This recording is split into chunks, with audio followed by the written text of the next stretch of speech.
Hello guys, welcome to the YouTube channel ज्ञान को centre for learning. बात करते हैं हम 3 जुलाई 2024 की करंट अफेयर्स की, जो कि आपकी यूपीएससी, पीसीएस, स्टेट, सीजीएल और अन्य एग्जामों के लिए अनिवार्य है। पहला है मार्स ओडिसी। मार्स ओडिसी की बात करेंगे तो क्या है ये? बेसिकली नासा ने रिसेंटली कैप्चर किया एक एपिक व्यू, एक अच्छा सा फोटो लार्जेस्ट वोल्केनो का हमारे सोलर सिस्टम के, जो कि कहाँ पे स्थित है? मार्स में, जिसका नाम है ओलंपस मॉन्स। ठीक, मार्स ओडिसी ऑर्बिटर से ये एक फ़ोटो कैप्चर किया गया है। मार्स ओडिसी एक अर्ली मिशन था नासा का मार्स एक्सप्लोरेशन प्रोग्राम के तहत। इसे लॉन्च किया गया था कैप कैनावेरल से, फ्लोरिडा से 7 अप्रैल 2001 को। तब से लेकर आज तक ये मार्स के ऑर्बिट के अराउंड घूम रहा है। ठीक, ये 2025 तक रहेगा मिशन, और ये लॉन्गेस्ट कंटिन्यूली एक्टिव मिशन है किसी भी प्लेनेट की ऑर्बिट पे अर्थ के द्वारा। इसे क्रिएट किया गया था पहला ग्लोबल मैप के तौर पे केमिकल एलिमेंट्स या मिनरल्स को ढूंढने के लिए मार्स के सरफेस पे। ठीक, और वोल्केनो की बात करेंगे तो ये हाईएस्ट पॉइंट है मार्स पे और लार्जेस्ट नॉन वोल्केनो है अभी तक सोलर सिस्टम में। नेक्स्ट है प्रोजेक्ट नेक्सस। क्या है ये, क्या कहता है? तो आरबीआई ने रिसेंटली ज्वाइन किया है प्रोजेक्ट नेक्सस को। ये एक इनिशिएटिव है जो कि इनेबल करता है instant cross border retail payments को, ठीक, डोमेस्टिक फास्ट पेमेंट सिस्टम से लिंक करके। नेक्सस एक मल्टीलेटरल इंटरनेशनल इनिशिएटिव है जो कि क्रॉस बॉर्डर जो भी इंटरनेशनल लेवल पे पेमेंट्स होते हैं उनको फास्ट करता है, एफपीएस कहते हैं उनको। ठीक, एफपीएस ऑपरेटर्स के अलावा ये मल्टीपल कस्टम कनेक्शंस को भी डिफाइन करता है किसी हर देशों में। ठीक, नेक्सस एक एफपीएस ऑपरेटर है जो कि कनेक्ट करता है सिंगल नेटवर्क को इंस्टेंट एक्सेस से पूरे वर्ल्ड वाइड। ठीक, इसे कंसेप्चुलाइज किया गया था इनोवेशन हब, जो कि बैंक ऑफ इंटरनेशनल सेटलमेंट के अंतर्गत आता है। ठीक, एशियान कंट्रीज़ को बेसिकली कनेक्ट करता है, जैसे मलेशिया, फिलीपींस, सिंगापुर, थाईलैंड और भारत। ठीक, और ये लाइव होगा 2026 के बाद से सबके लिए। नेक्स्ट है सिंथ्रीशिया कैनिन नर्विस। क्या है ये? साइंटिस्ट ने आइडेंटिफाई किया है एक स्पीसीज डेजर्ट मोस का, जिसे सिंथ्रीशिया कैनिन नर्विस का नाम दिया गया है, जो कि गेम चेंजर हो सकता है फ्यूचर स्पेस एक्सप्लोरेशंस के लिए या कॉलोनाइजेशन एफर्ट्स के लिए। ये बहुत ही एबंडेंट डेजर्ट मोस है विश्व में पाई जाने वाली। ठीक, जिसकी रिमार्केबल टॉलरेंस है मल्टीपल एनवायरमेंट स्ट्रेस फैक्टर को ये डील कर सकता है, जैसे ड्रॉट, कोल्ड और रेडिएशंस को ये आराम से झेल सकता है। ठीक, फ्रीजिंग टॉलरेंस है इसकी -196 डिग्री सेल्सियस, जो कि बहुत ही कम टेम्परेचर पे भी चल सकता है, और ये रिकवर हो जाता है लेस देन 98% वाटर लॉस में भी। ठीक,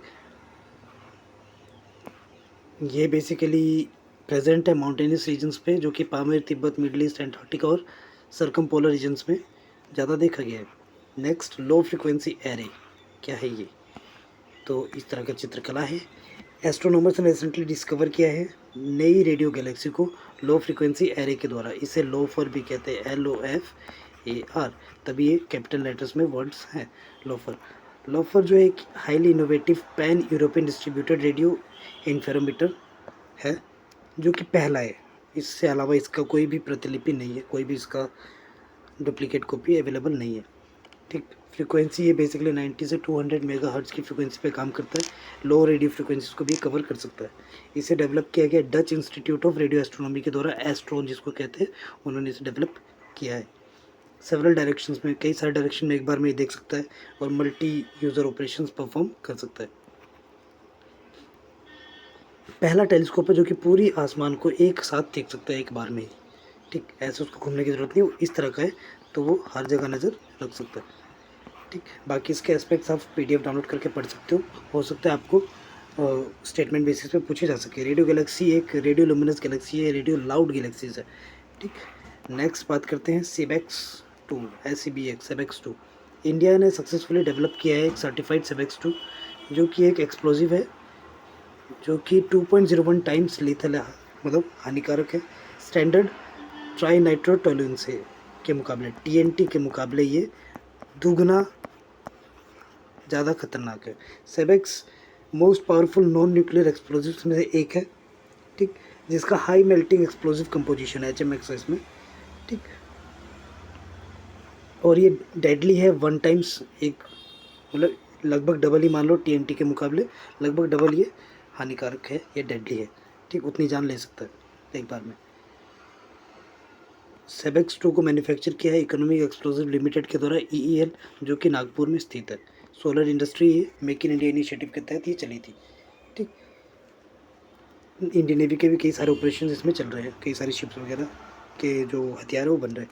नेक्स्ट है नौका 22 बोट रेस, एक इम्पोर्टेंट एस्पेक्ट है ये यूपीएससी के पर्सपेक्टिव से। 2025 में शायद आ सकता है, चांसेस हैं। ये एक ट्रेडिशनल बोट रेस है वेस्ट बंगाल की, जिसे नौका 22 बोट रेसेस भी कहते हैं। ये शुरू होने वाली है साउथ वेस्ट मानसून के आते ही, वहाँ पे पानी आता है, वो लोग शुरू कर देते हैं इस रेस को। सितंबर में होती है बेसिकली, रिवराइन बंगाल के आसपास, रिवर के इलाके के आसपास, और सितंबर से लेके ये लगभग अक्टूबर तक चलती है। इवन नवंबर में भी हो जाती है कई सारी जगहों में, ठीक।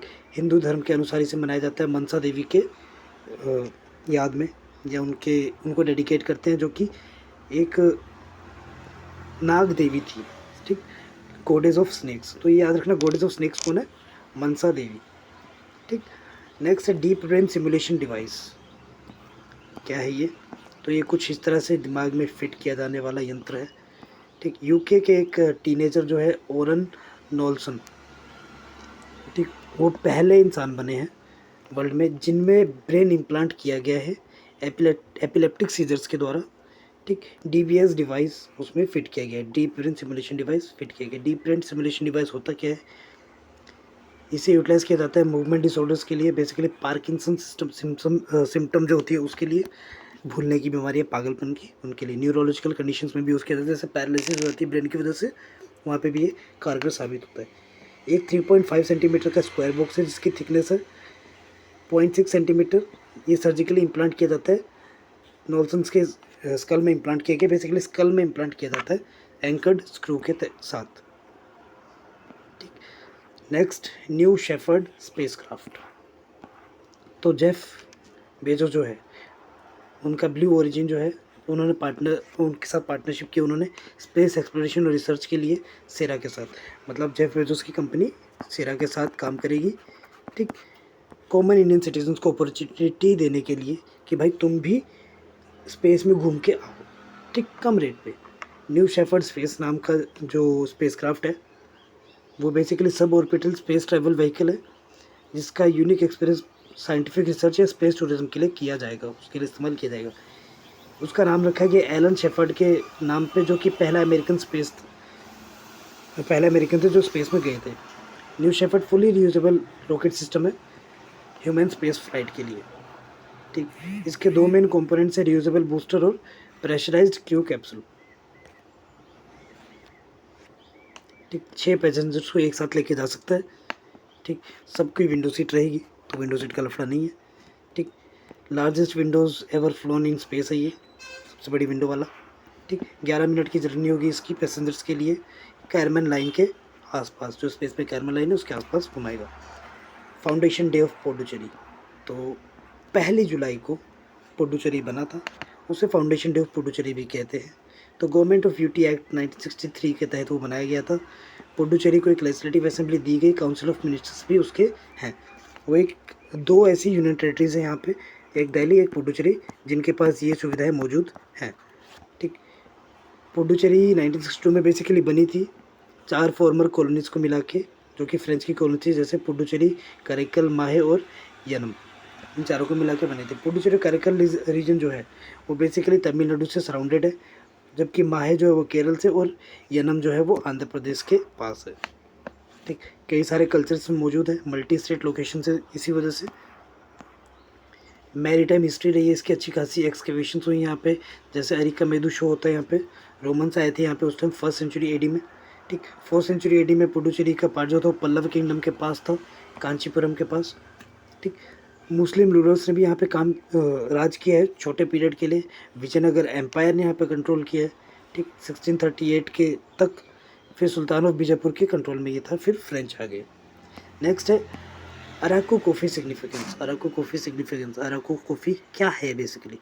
अराकू कॉफ़ी जो है वो एक अराकू वैली में उगती है, अल्लारू सीतारमन राजू डिस्ट्रिक्ट जो है आंध्र प्रदेश की ईस्टर्न घाट्स में, वहाँ पे, ठीक। तो रिसेंटली मोदी ने मन की बात रेडियो प्रोग्राम में इसका जिक्र किया है। ये कॉफ़ी अपने डिस्टिंक्ट फ्लेवर मतलब अनोखे फ्लेवर के लिए जानी जाती है। चॉकलेट, कैरामल और सब्टल फ्रूटी, थोड़ा सा फ्रूटी एसिडिटी फ्लेवर होता है इसका। डाइवर्स एग्रोफोरेस्ट्री सिस्टम में ये उगाई जाती है, ऑर्गेनिक फार्मिंग मेथड से। ट्राइबल फार्मर्स इसको उगाते हैं, उनका वो एम्प्लॉयमेंट का जरिया भी है, बेसिकली सस्टेनेबल लाइवलीहुड भी है। अराकू कॉफ़ी ने इंटरनेशनल अवार्ड जीते हैं, बेसिकली बेस्ट रोबस्टा के। बेस्ट रोबस्टा पेपर में आ सकता है, इंपॉर्टेंट है। किसने जीता है? अराकू कॉफ़ी ने, at cafe de Colombia competition में। ठीक। जीआई टैग मिला था इसको 2019 में, इंपॉर्टेंट एस्पेक्ट। ठीक। टॉप 3 प्रोड्यूसर कौन है कॉफ़ी के? ब्राज़ील, वियतनाम और कोलंबिया। इंडिया 6ठे नंबर पे है कॉफ़ी प्रोडक्शन में। नेक्स्ट है command as 30th chief of Indian army. तो इंडियन आर्मी का नया चीफ आ चुके हैं, 30वें नंबर के चीफ हैं वो। ठीक। तो मनोज पांडे ने अपने 26 महीने का पीरियड ख़त्म किया। उसके बाद general lieutenant general Upendra Dwivedi इस पद को संभालेंगे। अब वो जनरल के पद पे आ चुके हैं, जनरल द्विवेदी। ठीक। जो कि मॉडर्न इमर्जिंग टेक्नोलॉजीज से भली भांति परिपूर्ण है। चीफ ऑफ आर्मी स्टाफ है वो। ठीक। प्रोफेशनल हेड इंडियन आर्मी के कह सकते हैं उनको आप, लैंड फोर्सेस वाले। ठीक।